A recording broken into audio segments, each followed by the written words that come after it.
Well, hello, and thank you for joining me for another ITY video. Today I have with me David Reichelt. He is the inventor of the global hit game Color Switch. Welcome to the program.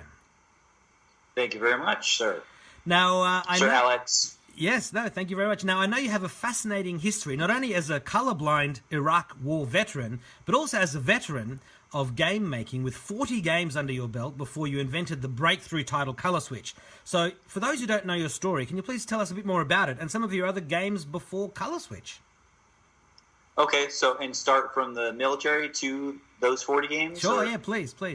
Okay, yeah, I was in the Army from 2003 to 2011. Mm-hmm. I think I got out from active duty in 2006. And, yeah, I actually was a medic because I scored really high on the military test, but I failed the colorblind test. Right. And all the jobs were excluded from me except for a few, and I ended up picking being a medic for the military. Which and is also very noble. So, yeah, you know, it was interesting how it took me in this specific direction with that. But, yeah, you know, I never had any issues with my colorblindness when I was working that job. But it was because of the military that I got the confidence to go out and try more things in life, you know, because I would always think, well, you know, I was able to treat patients in a combat zone, so I think I could handle doing this or doing that. Sure. And I just kept on trying a lot of different things, and eventually I was studying theater at Cal State Northridge, mm-hmm. and that's another thing I got inspired to do from the military because I did an impression of my drill sergeant for 400 soldiers, and everyone was laughing and having a good time, and my drill sergeant was crying because he was laughing so hard. At least he didn't make you do 400 push-ups or something, you know? Yeah, exactly. It was a gamble, you know, but it paid off, fortunately. Yeah. But so from that experience, I was interested in theater because I never felt the rush of applause being on stage before that. Oh, yeah. You know, and so, you know, years later, I got involved with the theater, and I met a friend there, and through her, I met another friend who was making games at the time, or he was trying to, and then I saw what he was doing, and I asked about it, and it looked like something I would want to do. Sure. And so he and I teamed up, and I started making games back in 2013 mm-hmm. in July. And yeah, from that point until, you know, prior to Color Switch coming out in December last year, I made about 40 games. And those consisted of, I'm trying to remember now. Well, my first game ever was called Baby Three Horns Great Escape. Mm-hmm. And that's still on the App Store. It's kind of like a doodle jump type game. Sure. What else? I made a lot of games that were kind of just copies of other games. Like there was a popular cookie clicker game, mm-hmm. and so I made one with a caveman theme. Right. And I put most of these on the Nook, but the Nook App Store actually just became extinct like a month ago. So all my apps that were on there are gone to the echoes of time. Yeah. But they're still on my computer. I have all the projects and whatnot. I mean, you could always re-upload them to the Android store if you wanted to, for example. Yeah, definitely. I could upload them. There would be no point because none of them are very good. You know, they're just. It was just. I think I made some dentist games for kids where the kids take these tools and clean patients' teeth. I had Wizard of Oz. I've seen. What's that? I've seen similar games where the teeth are being taken out. So you were saying you were copying various things, probably to learn, I guess, you know. Right. It was, I'm trying to remember. I think it was just, kids there were just a lot of tools. I don't know if it was a learning game. It was just, they were the dentist and they would clean his teeth. And I had like a Wizard of Oz theme, Peter Pan theme, and put them on the App Store. And, you know, really I just kind of saw what was doing well in the App Store and tried to mimic that, you know. And none of those apps ever did any good. Until I got to Color Switch, and then that one took off. But yeah, I had about 40 of those, plus many more projects that I never published. I must have another 50 to 100 game prototypes that I started building, but then I just abandoned for whatever reason. Sure. But yeah, it was a lot of work before I got to the current one. But it must be fair to say that the Color Switch game was the true original game, the original idea, as opposed to being a copy of somebody else's, and that was probably part of the key as to its success. Yeah, I learned something from someone named Trey Smith. He's the founder of BuildBox, the software I use to create Color Switch. Mm-hmm. And he would always say, model and improve. Model what's been done, but improve upon it. Sure. And that's just about any game that you can think of on the App Store. It does. Angry Birds is a model improve upon another game called Crush the Castle. Yeah, I remember Candy that. Crush was a model improve on another game. I can't think of the title. Sure. But even Tomb, was it I can't think of the name, but a lot of, basically in every industry works like that. Music works like that. Musicians look to the past for ideas and how, to get inspired and improve upon what's been done. And so with Color Switch, I just looked at all these sources. I looked at games. I looked at things that weren't games, sure. And I just basically looked at all these different sources and I tore them all apart. And I started reconfiguring elements from different things until they combined into a unique idea that was unique to me.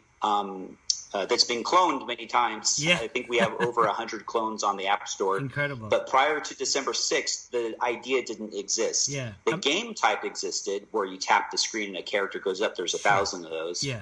But the specific model and improvement I thought of didn't exist. And yeah, it just came organically from all these different sources that I was inspired by. And just, I used the concept called conceptual blending, which is the idea of taking different concepts and blending them together to create a new concept. Right. And so that was how I thought of Color Switch. I used conceptual blending, and where I used many concepts and blended them together to come up with that idea. Sure. And where did you learn about conceptual blending? Was it something that you read on the internet, or something you learned in the military? Because that's a very cool concept. Well, it's a concept that a lot of the big minds in history used. Einstein, Da Vinci, a lot of these people used conceptual blending when they thought of their ideas and their inventions. And where I learned from it was, I learned from a book called Thinker Toys that I had found back in 2010. Mm-hmm. And Thinker Toys is basically a book filled with the creative thinking techniques, and they're all based on the idea of conceptual blending. Taking ideas and blending them together to make new ideas. And it has all these different techniques to do that.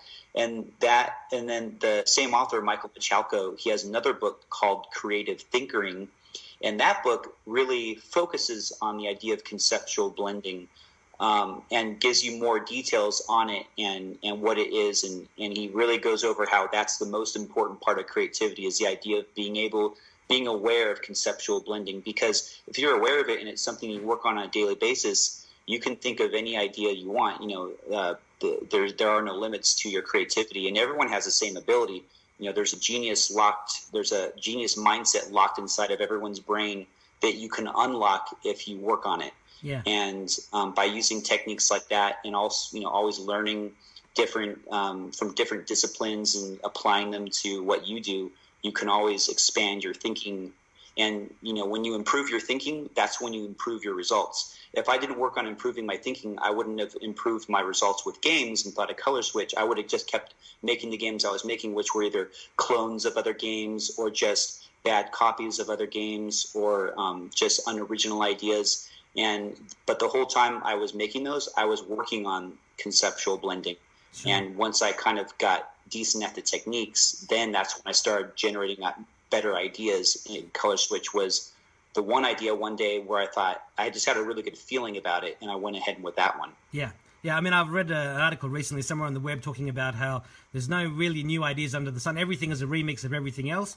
And the other comment I wanted to make was that, what you were doing before in copying other people, now other people are doing to you. And they're at that earlier stage that you were at, and they're waiting for their big breakthrough too. Right. And the key is not to stay at that stage, because even Radiohead, which is one of the biggest bands in the world, they talked about how they would actually literally copy other people's songs and play them when they first got together. Sure. And it's really just a way of, I think it's fine for learning. You copy, tear apart what's been done that's been done well, sure, and then learn from that. But the key point is, don't stay in that phase, the learning phase. There's some developers out there who just, that's their whole career. They just make copies of other games. And that's not what you want to do. So, when people copy my game, I don't get mad because I understand, there are some people who are in that phase, but then there are other people who just do it. That's their business. Yeah. So, it happens in just about every industry. But the key is, do that for learning in the beginning, but don't do that for your career, because everyone, whether a consumer knows about the app world, how it works internally or not, they do have a sense if something's a copy of something, and they'll leave comments, oh, this is just a copy of this, that's just a copy of that. They realize this. So you'll get limited results when you just copy people. You'll get much bigger results when you think of your own ideas that are inspired by many other ideas that have been done already. Sure. I mean, there are very few cover bands musically that are famous. It's always exactly. I mean, with ABBA, there's Bjorn Again, for example, but that's probably about it. Right. I forget where I read this quote, but the quote is, "The hard way is the easy way." So the easy way is to just clone games in this example. The hard way is to actually get really good game design skills and creative thinking skills down. But that ends up being the easy way, because then you have a skill set that no one can copy. Yeah. They can only copy something you put out, but they can't copy your mindset. That's it.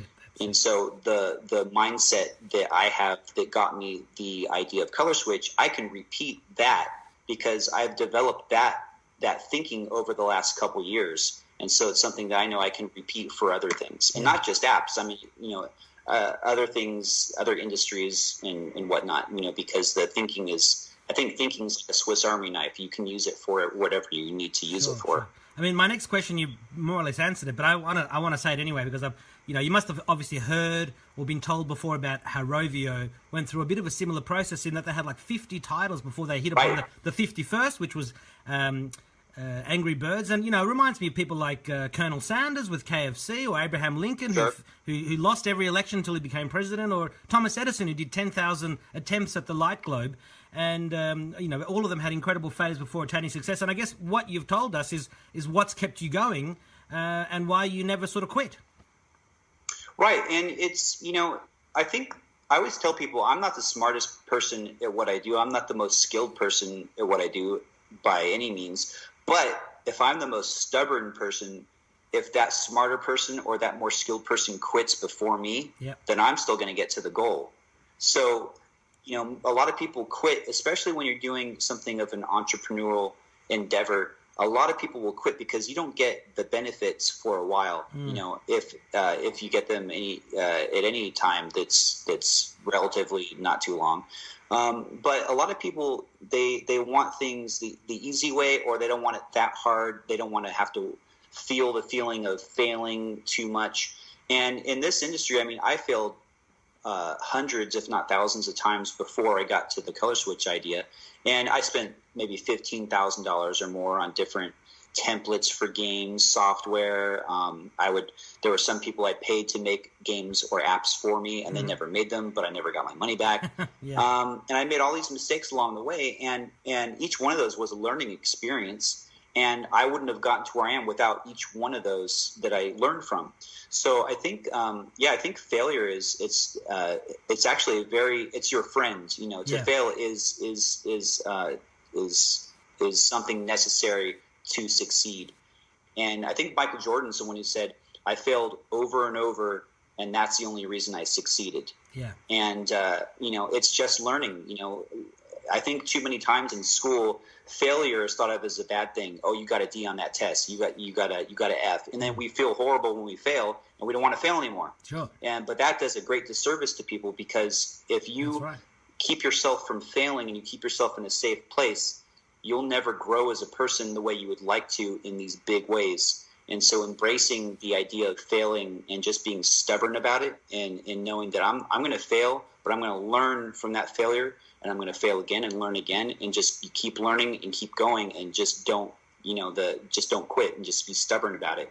And that's how you get to success. When this is something I learned from other people like Michael Jordan or other people who have had successes. They'll say the same thing. And so I think that's really the key to all that is embrace failure, because it's just ends to a means. It's a sign that you're headed somewhere, and it's a sign that you're on your way to a success. but you don't know how many failures lie ahead between you and that success. You could be failing for a week or a year or 5 years or 10 years or 20 years. But again, the point is fail until you get there. We don't know how long it'll take for any one of us. But the more you improve your thinking and improve your results, then the quicker you'll get there as well. So you got to be stubborn, and you always have to improve your thinking